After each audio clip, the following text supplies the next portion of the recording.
변화의 기회가 있다고 하니 네네. 기회를 잡고 싶은 거죠. 기회를 잡아야죠. 네. 좀 주의해야 될 점이 있다면. 주의해야 될 점이 있어요.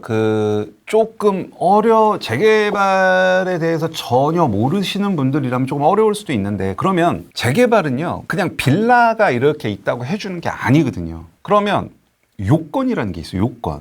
그러니까 여기를 갈아엎고 뭔가 변화를 시키려면 이놈저놈 다 해주는 게 아니라 뭔가 어떤 요건에 맞아야 해주거든요. 그러니까 우리가 그 요건은 알아야 돼요.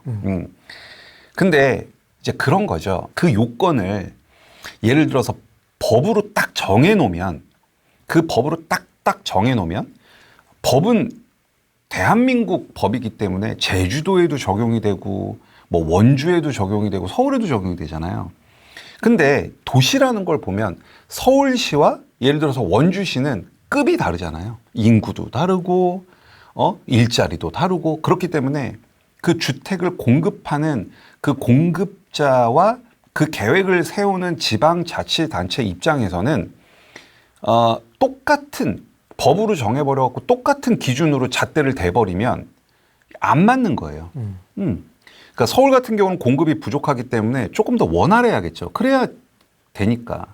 그래서 우리나라 같은 경우는 그 재개발을 하기 위해서 구역을 지정하는데 그 요건을 대부분 다 시도 조례에 위임을 하고 있어요. 그래서 서울시 조례, 부산시 조례, 대구시 조례, 뭐 광주시 조례, 그 조례가 다 다르고 재개발 구역 지정 요건이 그래서 도시마다 다 다른 거예요. 그런데 대한민국 전체를 공통적으로 주는 기준 딱 하나가 있는데 그게 바로 노후도라는 거예요. 노후도. 얼마나 건물이 오래됐느냐. 요거는 도시및주거환경정비법 시행령에 나와 있거든요. 그러면 내가 재개발을 하려고 하면 이렇게 구역이 있는데 이 구역에 여러 건물들이 있을 거잖아요. 이 전체 건물 중에 3분의 2가 오래되어야만 재개발을 할 수 있어요. 요거는 시행령에 나와 있기 때문에 전국 어디나 다 똑같아요. 조금 깊게 들어가면은 이제 그 건물이 철근 콘크리트 구조물이면 30년, 나머지는 20년 이상 이렇게 하면 쉽거든요. 그래서 그거는 대한민국이 다 똑같고, 그 다음에 나머지는 각각 도시 너희들이 조례 정해서 자율적으로 해, 이렇게 돼 있어요, 법에는. 그럼 서울은 뭐냐? 서울은 어차피 신통이 서울이니까. 네. 서울은 노후도 3분의 2가 맞아야 되고, 그 다음에 이제 뭐 면적이나 주민동의는 제가 오늘 얘기를 안 할 거고, 호수밀도, 접도율, 과소필지라는 3가지 요건이 있는데, 이 3개 중에 하나가 정비구역 지정 요건의 3개 중에 하나만 맞으면 돼요. 하나만. 그러면 호수밀도는 뭐냐? 호수밀도는 1헥타르, 즉 10,000제곱미터 안에 얼마나 많은 사람들이 오밀조밀 모여 사느냐예요. 그러면 조그마한 땅덩어리에 사람들이 막 득실득실 거리면 사생활 문제도 있고 뭐 여러 가지 문제가 발생이 되겠죠. 네. 뭐 주차 문제도 있을 거고. 그러면 10,000제곱미터 안에 60호 이상이 넘어가면 주거 환경을 개선을 해야겠죠. 그래서 호수밀도는 60호가 기준이 돼요.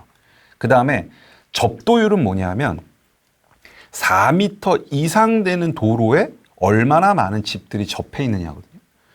왜 이런 기준이 나왔냐면, 예를 들어서 1m, 도로가 굉장히 좁은 데에 내 집이 붙어 있어.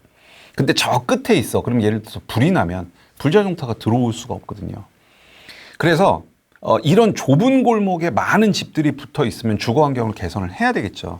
그 기준이 40%예요. 그래서 예를 들어 접도율 30% 그러면 4m 이상 되는 도로에 접해 있는 집이 100채 중에 30채란 얘기고, 반대로 나머지 70채는 4m도 안 되는 도로에 접해 있다는 거잖아요. 심각한데. 심각한 거죠. 그러면 주거 환경을 개선을 해야 되겠죠. 이제 접도율이라는 개념이고, 이제 과소필지는 원래 토지의 가치는 그 위에 어떤 건물을 지으냐에 따라서 그 토지의 가치가 결정이 되잖아요. 그래서 우리 보통 상업지역이 주거지역보다 비싼 이유가 더 높이 지을 수 있으니까. 과소필지는 그런 건축행위를 할 수 없는 토지. 그래서 서울은 그거를 90제곱미터 이하로 보거든요. 그러니까 조그마거나 아니면은 뭐 막 못생긴 땅이거나 건축행위를 하기에.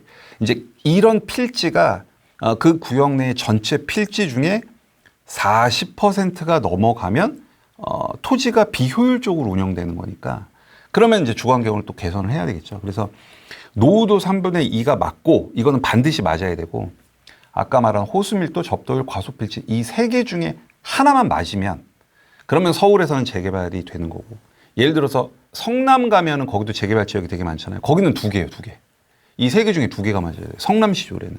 이런 식으로 이제 정해지는 거죠. 그래서 여러분들이 이 요건을 먼저 아시고 사실 제가 지금부터 요 좀 사이트를 좀 소개시켜 드리고 싶어요. 네. 보면은 요새 뭐 앞서 잠깐 말씀드렸지만 이 화가라는 사람들이 그냥 정말 개발 가능성도 없는 곳에 빌라를 먼저 사재기를 해서 막 갭 뭐 500, 1000 뭐 심지어는 풀피로 빌라를 막 매집한 다음에 여기가 막 재개발이 될 것처럼 막 띄운 다음에 그럼 투자자들이 들어오면 그걸 다 떠넘기고 튀어버리거든요.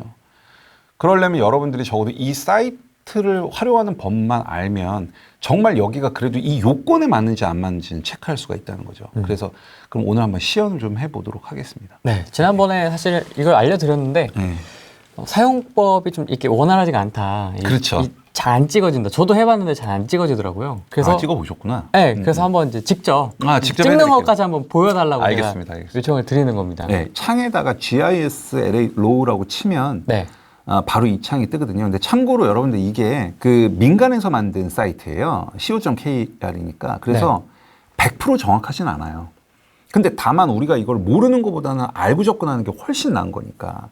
화면이 이렇게 뜨죠. 네. 뜨면 예를 들어서 지금 현재 재개발 진행되고 있는 구역을 한번 가볼게요. 네. 보통 이제 재개발 구역이 막 이렇게 삐뚤삐뚤하게 돼 있어서 그리기가 되게 힘드니까 네. 좀 나름대로 그냥 좀 반듯한 데로 한번 쉬운데? 해보겠습니다. 쉬운데. 네. 여기가 이제 여기서부터 여기가 성수전략정비구역이라고 네.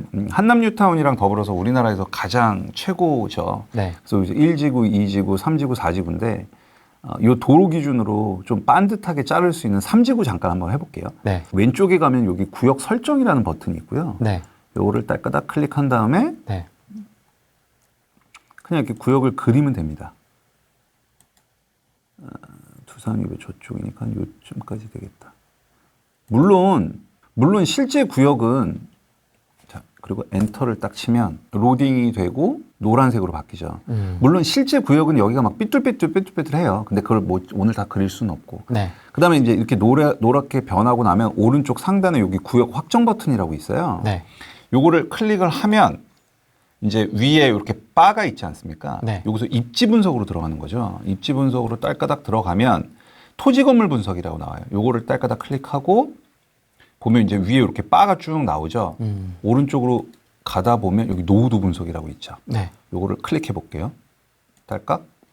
이제 제가 수업 시간에는 구역을 좀 작게 잡고 해요. 왜냐면 여기 로딩 시간이 좀 길어갖고 구역을 크게 잡으면 크게 잡을수록 로딩 시간이 좀 길어가지고 네. 네, 나왔네요. 자, 그러면 여기 노후 불량 건축물의 비율이 86.68 나오죠. 그러면 아까 제가 그 도시 및 주거환경 정비법 시행 영상의 노후도 기준은 3분의 2, 즉 66.7%잖아요. 네. 걔보다 많죠. 오. 그럼 노후도 요건은 충족한 거예요. 일단 노후도 요건은. 그리고 나서 제가 호수밀도, 과소필지, 접도율 3개 중에 하나 맞아야 된다고 했잖아요. 네. 노후도 바로 옆에 호수밀도라고 있어요. 요거를 딸까닥 클릭하면 59.96 나오죠. 네. 근데 이게 실제 60호가 넘어요. 이게 이제 좀 보면 이렇게 좀 이렇게 삐뚤어서 그렇지. 예를 들면 그냥 이게 볼게 59.9 그러면 여튼 아까 말씀드린 그 60호에는 안 되는 거죠. 네. 근데 실제는 되는데 이게 60이 넘어야 돼요. 이게 60이 넘거나 그다음에 여기 바로 접도율 있죠. 네. 접도율 딸까닥 클릭하면 71.67. 요거는 그러면 정비구역 지정 요건에 안 맞죠. 왜냐하면 4m 이상 되는 도로에 접한 주택의 수가 100채 중에 70채인 거니까 안 네. 맞는 거죠. 네. 그럼 접도율 안 맞는 거고 그다음에 여기 가면 토지 형상이라고 있어요. 네. 요거를 요거를 딸까닥 클릭하면 요 토지 형상이 로딩 시간이 제일 길더라고요. 보니까 4지구 쪽을 조금 침투한 것 같다. 요 두산 위 한 요쯤까지가 3지구인데. 부적격 토지 비율이 42% 나오죠. 그러면 아까 제가 40%가 넘어가면 토지의 효용성이 낮다고 얘기했었죠. 네. 그러면 그냥 지금 나온 데이터만 놓고 보면 성수 전략정비구역 3지구는 노후도가 맞고 부적격 토지 비율이 40% 이상이니까 정비구역이 지정이 된 거예요. 근데 실제 이제 호수밀도도 해당이 되거든요. 그러니까 셋 중에 2개가 맞는 거죠. 그래서 여러분들이 만약에 누군가가 뭐 뭐 이제 보통 화가들이 구역을 다 그려서 막 단톡방에도 홍보하고 유튜브에다가도 떠들고 그다음에 막 지역 중개사 사무실에다가도 막 지도 그림 그려서 그려놓고 막 그런단 말이에요. 네.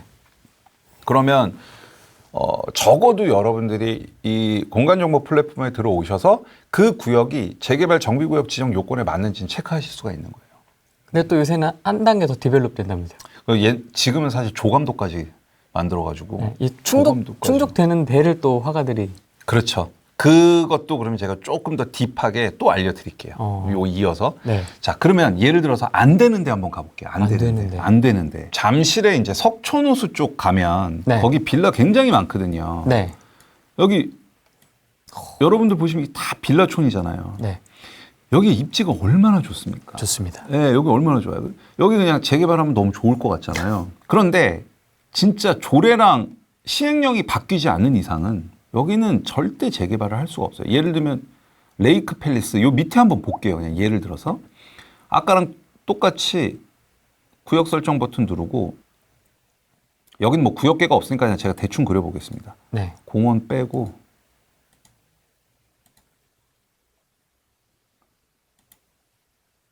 보통은 요 맨 도로 앞에는 상업시설이 많아서 보통 정비구역 지정할 때 여기는 빼거든요. 요 아래는. 근데 그냥 일단 넣어볼게요. 네. 엔터. 엔터를 치면 똑같이 노란색으로 나오죠. 똑같이 구역 확정 버튼을 누르고 입지 분석에 가서 토지 건물 분석으로 가고 그 다음에 오른쪽으로 클릭하면 여기 노후도가 나오죠. 네. 노후도 클릭 딱 하면 여기 노후도가 14.8. 양호가 압도적입니다. 네. 죽었다 깨나도 여긴 재개발이 안 됩니다.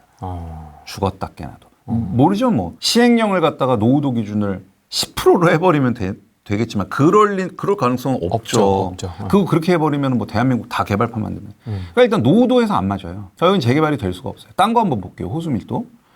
호수밀도는 아마 좀 셀 것 같아요. 왜냐하면 이제 호수밀도는 94가 나오네. 빡빡하긴. 굉장히 빡빡하게 사는 건 맞죠. 그다음에 접도율 한번 볼게요. 4m 이상 되는 도로에 71%가 붙어 있는 거죠. 이것도 뭐. 이것도 그러니까 정비구역 지정 요건에 해당이 안 되죠. 과소필지 한번 볼게요. 과소필지. 과소필지 보면 아마 과소필지도 굉장히 낮게 나올 것 같은데 0이네요. 0이네요. 0.